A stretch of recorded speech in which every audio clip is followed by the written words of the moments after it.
കൂട്ടുകാരെ, അപ്പോൾ നമുക്ക് ഇന്ന് ഞായറാഴ്ച ദിവസമായിട്ട് ഒരു ഗെറ്റ് റെഡി വിത്ത് മീ കണ്ടാല. എൻ്റെ ലൈഫിൽ ആദ്യമായിട്ടാണ് ഞാൻ ഗെറ്റ് റെഡി വിത്ത് മീ എടുക്കുന്നത്. ഇങ്ങനെയൊക്കെ തന്നെയാണെന്ന് എനിക്കറിയാൻ പാടില്ല. എല്ലാവരുടെയും വീഡിയോ കണ്ടിട്ടുള്ള ഒരു കോപ്പിയടി മാത്രമാണ്. അപ്പോൾ അത് ആദ്യം തന്നെ പോൺസിൻ്റെ ഒരു മോയ്സ്ചറൈസിങ് അങ്ങോട്ട് ഇട്ട് കൊടുത്തിട്ടുണ്ട്. പിന്നെ സീക്കട സൺസ്ക്രീൻ. ഇപ്പം നമ്മൾ വെയിലത്താണല്ലോ എപ്പോഴും, അതുകൊണ്ട് തന്നെ സീക്കട സൺസ്ക്രീനാണ് എന്നെ രക്ഷപ്പെടുത്തിക്കൊണ്ടിരിക്കുന്നത്.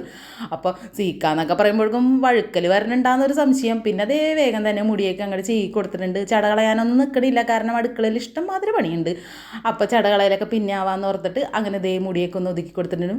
പിന്നെ ലിപ്സ്റ്റിക്ക് കാര്യങ്ങളൊക്കെ വല്ലപ്പോഴും മാത്രം തോന്നുമ്പോൾ, വല്ല നാളിൽ എനിക്ക് മനസ്സിലിങ്ങനെ തോന്നുമ്പോൾ മാത്രം ഇടുന്ന കാര്യങ്ങളാണ് ലിപ്സ്റ്റിക്ക്, കണ്ണെഴുതലൊക്കെ. പിന്നെ ഐടെക്സിൻ്റെ പൊട്ട് അത് നിർബന്ധമാണ്. കുളിച്ചില്ലെങ്കിലും പൊട്ട് രാവിലെ തൊടുന്നുള്ളത് ഉറപ്പായിട്ടുള്ള കാര്യമാണ്. അങ്ങനെ വേഗം തന്നെ അടുക്കളയിലോട്ട് വന്നിട്ടുണ്ട്. അടുക്കളയിൽ ഞാൻ ഇന്ന് ഫ്രൈഡ് റൈസ് ഉണ്ടാക്കാമെന്നുള്ള പ്ലാനിലാണ് വേഗം വന്നേക്കുന്നത്. അതിന് വേണ്ടിയിട്ടുള്ള സാധന സാമഗ്രികളൊക്കെ അരിയുന്നുണ്ട്. സുധപ്പൻ അവിടെ നിന്ന് എന്നോട് എന്തൊക്കെയോ ചോദിക്കുന്നുണ്ട്. സുധപ്പനാണ് ചിക്കനൊക്കെ ഫ്രൈ ചെയ്ത് തന്നത് കേട്ടോ. ഞാൻ കുളിക്കണേക്കും എല്ലാം റെഡിയാക്കി വെച്ച് കൊടുത്തിട്ട് പോയിട്ടുണ്ടായിരുന്നു.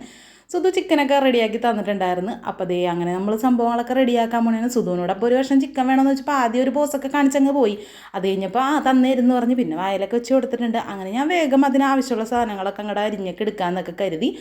അപ്പോൾ ദേ നമുക്ക് റൈസ് കാര്യങ്ങളൊക്കെ ഞാൻ വേഗം സെറ്റാക്കാൻ പോകുന്നുണ്ട്. അതിന് വേണ്ടിയിട്ടുള്ള എല്ലാം അരിഞ്ഞ് റെഡിയാക്കിയിട്ടുണ്ട്. അപ്പോൾ ഇന്ന് സുനിച്ചേട്ടനും കൂടി ഉള്ളതുകൊണ്ട് തന്നെ നമുക്ക് ചിക്കൻ മാത്രം പോരാ, പനീറും കൂടി വേണം.